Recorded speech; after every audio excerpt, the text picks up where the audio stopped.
എല്ലാവർക്കും നമസ്കാരം. എന്റർടൈൻമെന്റ് കിഴിയിലേക്ക് എല്ലാവർക്കും സ്വാഗതം. എന്റർടൈൻമെന്റ് കിഴി എപ്പിസോഡാണ്. ഒരുപാട് അപ്ഡേറ്റ്സ് കണ്ട് എല്ലാം കിഴിക്കാത്തുണ്ട്.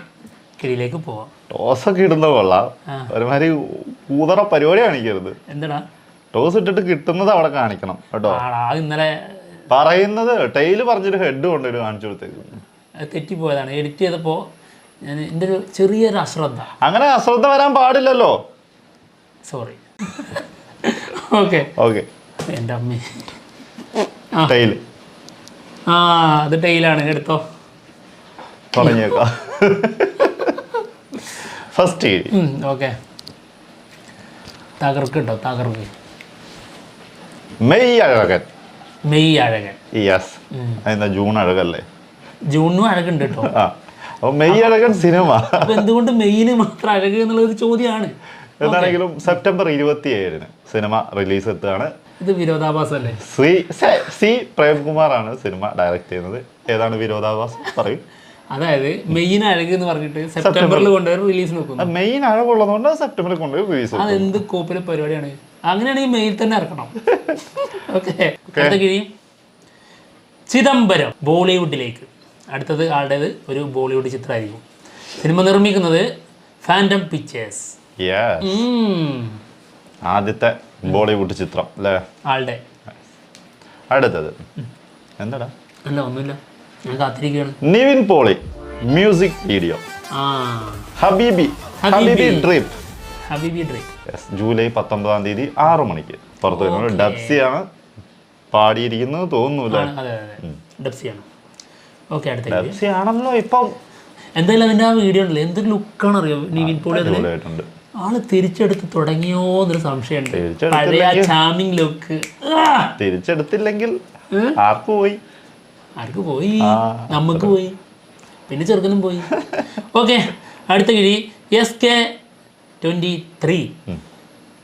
നമ്മുടെ ശിവകാർത്തികേയൻ നായകനാവുന്ന AR മുരുകദോസ് മൂവി. സിനിമയിൽ നമ്മുടെ മലയാളത്തിൽ നിന്ന് ബിജു മേനോനുണ്ട്.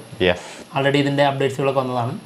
അപ്പോൾ ആളിതിൽ ഏറ്റവും വലിയ വില്ലനായിട്ട് വരും എന്നുള്ളതാണ് കേട്ടത്. ഏറ്റവും ക്രൂരനായിട്ടുള്ള ഏറ്റവും വലിയ വില്ലൻ. അതായത് വില്ലന്മാരിലെ കൂട്ടത്തിലൊരാളല്ല, ഏറ്റവും വലുത്.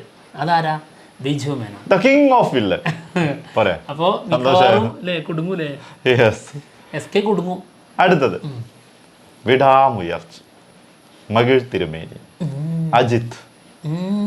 സിനിമയുടെ ക്യാരക്ടർ റിവീലിംഗ് അപ്ഡേറ്റ്സ് ഇന്നും നാളെയൊക്കെ ആയിട്ട് സ്റ്റാർട്ട് ചെയ്യും എന്നാണ് കേൾക്കുന്നത് കേട്ടോ. അപ്പോൾ ഓരോരുത്തരെ നമുക്ക് അറിയാം ഇനി ആരൊക്കെ ഉണ്ട് അഭിനയിക്കുന്നു. എന്തായാലും വിടാമുയർച്ചിൻ്റെ ഫസ്റ്റ് ലുക്കും പിന്നെ സെക്കൻഡ് ലുക്കൊക്കെ വന്നിട്ടുണ്ടായിരുന്നു. അങ്ങനെ മൊത്തത്തിൽ 3 ലുക്ക് വന്നിട്ടുണ്ടായിരുന്നു. ഓക്കെ. 3 ലുക്കല്ലേ, എല്ലാം ഒരേ ലുക്ക് തന്നെ, 3 പോസ്റ്റേഴ്സ്. അടുത്ത കിഴി ഇന്ത്യൻ 2 താത്ത വരറേ. എന്തായാലും ഇന്ത്യൻ 2 സിനിമയുടെ 20 മിനിറ്റ് കട്ട് ചെയ്യും എന്നുള്ളത് പറഞ്ഞിട്ടുണ്ടായിരുന്നല്ലോ. എന്നാൽ 20 മിനിറ്റിലേക്ക് എത്തിക്കാൻ ഇവർക്ക് പറ്റിയിട്ടില്ല. 12 മിനിറ്റ് ഒഫീഷ്യലായിട്ട് ഇവർ കട്ട് ചെയ്തു എന്ന് അനൗൺസ് ചെയ്തിരിക്കുന്നു. ലൈക്ക പ്രൊഡക്ഷൻ തന്നെ കേട്ടോ ഇട്ടിട്ടുള്ളത്. വേറെ പോസ്റ്ററും കൂടെ ഉണ്ട്. 6 പാക്ക് താത്ത.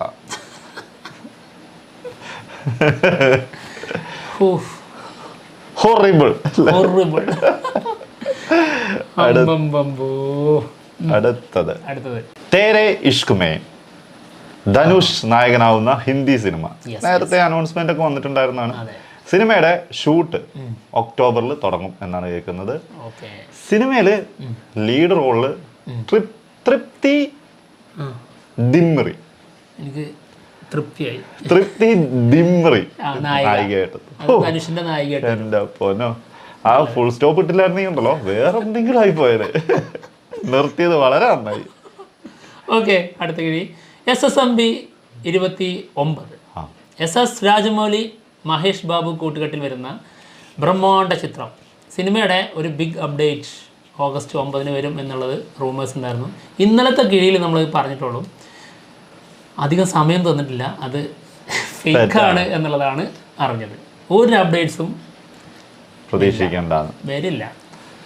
ആരും ഒന്നും പ്രതീക്ഷിക്കണ്ട, വെയിറ്റ് ചെയ്തിരിക്കണ്ട, അത്രേ ഉള്ളൂ. ഓക്കെ. അടുത്തത് തഗ് ലൈഫ്. തഗ് ലൈഫിൽ കമൽ ഹാസൻ ജോയിൻ ചെയ്തിട്ടുണ്ട്. യാ 28 ദിവസത്തെ ഷെഡ്യൂളാണ് കേട്ടോ. ഓക്കെ, 28 ദിവസം കൂടി കഴിഞ്ഞ് കഴിഞ്ഞാൽ ഇതിന്റെ ടോട്ടൽ ഫുൾ ഷൂട്ട് കഴിയും.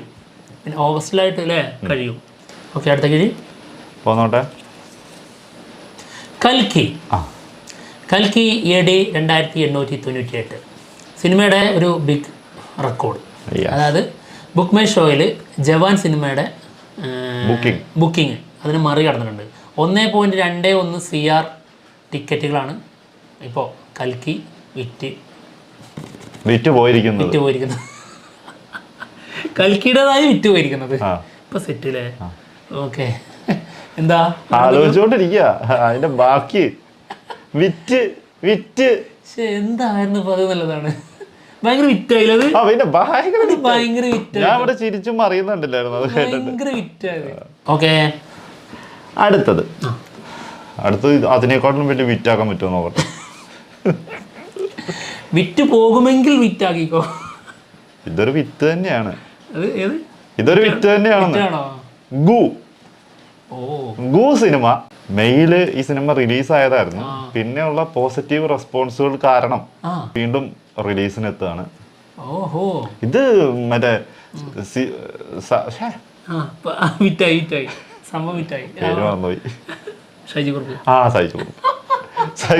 സൈജു വിൽസൺ എന്ന് പറയാൻ പറ്റില്ലായിരുന്നു.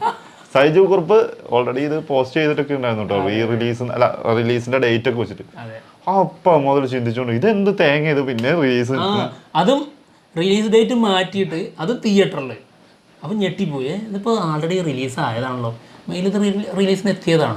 പിന്നെ അത് വീണ്ടും ഇനിയിപ്പോൾ ആൾക്ക് ഈ സിനിമ കണ്ടപ്പോൾ വലിയ സന്തോഷം തോന്നിയിട്ടേ പോസ്റ്റ് ചെയ്താണ് എഴുതി. സത്യം പറഞ്ഞാൽ ഞങ്ങൾ അത് വിചാരിച്ചിട്ട് ആദ്യം എഴുതിയില്ല. ഇത് ആളുടെ ഒരു കുണ്ട്രസിന് വേണ്ടി ചിലപ്പോ എഴുതിയിട്ടാണെങ്കിലും. അങ്ങനെ എന്തൊക്കെ കിടക്കണ. അടുത്ത കിഴി പുഷ്പ 2. അടിപൊളി. Pushpa 2 cinema release date late ആവും എന്നുള്ളതാണ് അറിയാൻ പറ്റിയത്. അല്ലെങ്കിൽ ഡിസംബർ 6 കൊണ്ട് വെച്ചപ്പോഴേ എനിക്ക് ഉറപ്പായിരുന്നു അത് നടക്കാൻ പോകുന്നില്ല. അന്നൊരൊറ്റ വണ്ടറേ ഉള്ളൂ ഈ മുതല്. എന്തായാലും ഡിസംബർ 6 റിലീസിന് എത്തൂല. അതിന് കാരണമുണ്ട് കേട്ടോ. അതായത് ഇത് ഒരു ചെറിയൊരു ഷെഡ്യൂൾ ബ്രേക്ക് എടുത്തിട്ടുണ്ടായിരുന്നു. ഏത് പുഷ്പ 2. അപ്പോൾ നമ്മുടെ അല്ലു അർജുൻ എന്ത് ചെയ്ത് താടിയൊക്കെ ട്രിം ചെയ്ത് ഒരു വേറെ ലുക്കിൽ പോയിട്ട് ടൂർ കഴിഞ്ഞ് തിരിച്ചു വന്നു. അപ്പോൾ ഇവിടെ സംവിധായകനെ കാണാനില്ല. സംവിധായകൻ എന്ത് ചെയ്ത് ട്രിം ചെയ്തിട്ടില്ല, ടൂർ മാത്രം പോയി. മൊത്തത്തില് അങ്ങോട്ട് കിടക്കുവാണ്. ചാള ഫോളാണ് എന്നുള്ളതാണ് അറിഞ്ഞത്. എന്തായാലും ഷൂട്ട് വൈകും, അപ്പോൾ സിനിമയും വരാൻ വൈകുമല്ലോ. ജനുവരിയിലൊക്കെ നോക്കിയാൽ അടുത്ത വർഷം എത്തിയേ കാണാം, അത്രേ ഉള്ളൂ. അടുത്തത് അളിയാ, മിക്കവാറും എനിക്ക് തോന്നുന്നതേ പുഷ്പ ഒരു പുഷ്പിക്കലുണ്ടാവും. അതൊരു ഇന്റർനാഷണൽ ഫ്ലവർ. അതെ, സത്യം. എന്താണെങ്കിലും ഇപ്പൊ ഞാൻ കിഴിയെടുത്ത് ഏതാ പറഞ്ഞ, നീ പറഞ്ഞായിരുന്നോ? നീ നോക്കിയായിരുന്നു? അതിന് സമ്മതിക്കൂലല്ലോ. അതിന്റെ ഇടയിൽ കൂടെ പുഷ്പയും കൊണ്ടുവന്നു. ഗെയിം ചേഞ്ചർ സിനിമയുടെ റിലീസ് ഡേറ്റ് ഒന്ന് ചെയ്യുമ്പോഴാണല്ലോ മറ്റൊന്നിന് വളാകുന്നത്. അതായത് എന്റെ കിഴി ഒന്ന് മാറ്റി നിർത്തിയാൽ മേ ബി ഇവർക്ക് വല്ല ചാൻസ് ഡിസംബർ 6 അല്ലെങ്കിൽ ഡിസംബർ 20 റിലീസ് പ്ലാൻ ചെയ്യുന്നുണ്ട്. 20 നടക്കുള്ളൂ. അല്ല, ഡിസംബർ 6 പുഷ്പ ഇല്ലെങ്കിൽ ഉറപ്പായിട്ടും. അല്ലെങ്കിലും ഡിസംബർ 6 ഒറ്റ വണ്ടർ ഉള്ളൂ, ഈ മുതലാണത്. ഗെയിം ചേഞ്ചർ പിന്നെ അതായത് രാംചരന്റെ ലുക്ക് ഉള്ളത് കൊണ്ട് അത് ഗെയിം ചേഞ്ചർ ആവും മിക്കവാറും ഈ ഡിസംബർ 6. ഗെയിം ചേഞ്ചർ ആവാൻ ചാൻസ് ഉണ്ട്. ഓക്കെ, അടുത്ത കിഴി. അന്ന് കേരള ജനത രക്ഷപ്പെടും. അടുത്ത കിഴി പറഞ്ഞോ? എന്താ ഇതിനെ തല്ലിക്കൊല്ലാൻ പോവാ? അല്ല, ഗെയിം ചേഞ്ച് ആകുമ്പോ ഞാൻ കേരളം രക്ഷപ്പെടണമെങ്കിൽ കൊല്ലണം. ഞാൻ തല്ലിയിട്ടൊക്കെ നന്നാവാനാണ് എന്നെ നന്നായത്. നന്നാത്തോണ്ട് കൊല്ലുന്നു. ഓക്കെ, അടുത്തത് മമ്മൂട്ടി ഗൗതം മേനോൻ മൂവി. സിനിമയുടെ ബിഗ് അപ്ഡേറ്റ്. അതായത് ഒഫീഷ്യലായിട്ട് ഇതിൻ്റെ എഴുത്തുകാരുണ്ടല്ലോ, നീരജ് ആൻഡ് സൂരജ്, ABCയുടെ സ്ക്രിപ്റ്റ് റൈറ്റേഴ്സാണ് ഇവർ കേട്ടോ. ഇവരാണ് ഇതിൻ്റെ സ്ക്രിപ്റ്റ് ഒരുക്കുന്നത്. ഇവർ പറഞ്ഞതാണ് മമ്മൂട്ടി ഇതിൽ ഡിക്റ്റേറ്റീവ് ആയിരിക്കും. ഒരു കോമഡി ട്രാക്കിലായിരിക്കും സിനിമ കഥ പറയുന്നത്. പിന്നെ അത്രേ ഉള്ളൂ. ഡിക്റ്റേറ്റീവ് മമ്മു. സൂപ്പറായില്ലേ? ഡിക്റ്റേറ്റീവ് മമ്മൂസ്. അതായിരിക്കും പേര്. അതാ എനിക്കറിഞ്ഞൂടാ. എന്തായാലും ഡിറ്റക്റ്റീവ് ഉണ്ടാവുമായിരിക്കും. ഡിറ്റക്റ്റീവ് മമ്മൂട്ടി എന്നുള്ള പേരിലാണ്. ഡിറ്റക്റ്റീവ് മമ്മൂട്ടി അത് ഫണ്ണായിട്ടല്ലേ വേണ്ടേ, കുറച്ച് കോമഡി ആയിട്ടല്ലേ. മമ്മൂസ്, ഡിറ്റക്റ്റീവ് മമ്മൂസ് പൊളി. എടുത്തോ, ഒന്നും തരണ്ട, കൊണ്ടുപോയിക്കോ. ടൈറ്റിലിന് ഒരു പേറ്റന്റും ഇല്ല, ഒന്നും കോപ്പിറൈറ്റ് ഇല്ല, കൊണ്ടുപോയിക്കോളി. എടുത്തോ. നിങ്ങളൊക്കെ നന്നായി കണ്ടാ മതി, അത്ര. ഇനിയിപ്പോ ഇതിലൊരു കോമഡി എന്തെന്നറിയോ, മേ ബി ഇത് ഗെയിം ചേഞ്ചർ ആവാൻ സാധ്യത ഉണ്ട് മിക്കവാറും ആവും. അതായത് മമ്മൂസ് എന്നൊക്കെ പറഞ്ഞ് കോമഡി ആണെന്നുള്ള രീതിയിലൊക്കെ പറഞ്ഞ് വന്നത് കൊണ്ടേ ഫാൻസ് കയറി പൊങ്കാലിടാൻ സാധ്യത ഉണ്ടോ? മിക്കവാറും ഗെയിം ചേഞ്ചർ ആയിരിക്കും നമ്മുടെ. എന്താണെങ്കിലും കിരി എപ്പിസോഡോട് തീർന്നിരിക്കുകയാണ്. മറ്റുള്ള വിശേഷങ്ങളുമായിട്ട് ഉടനെ തന്നെ എത്താം. ബൈ. പറടാ, ആരാ ജയിച്ചേ? ആര് ജയിക്കാൻ? ഇതൊരു മത്സരത്തിന്റെ മൈൻഡില് ഞാൻ എടുത്തിട്ടില്ല. SSMB 29 ഇല്ലെന്ന് ഞാൻ പറഞ്ഞു. പുഷ്പ 2, കൽക്കി ഇതൊക്കെ കിട്ടിയിട്ടും ആള് സമ്മതിക്കണം. അല്ല, ഞാൻ ഇതൊരു മത്സരത്തിന്റെ മൈൻഡിൽ എടുത്തില്ലായിരുന്നു. നീ എടുക്കൂലടാ, നീ തോറ്റപ്പോ നീ എടുക്കൂല. ബൈ.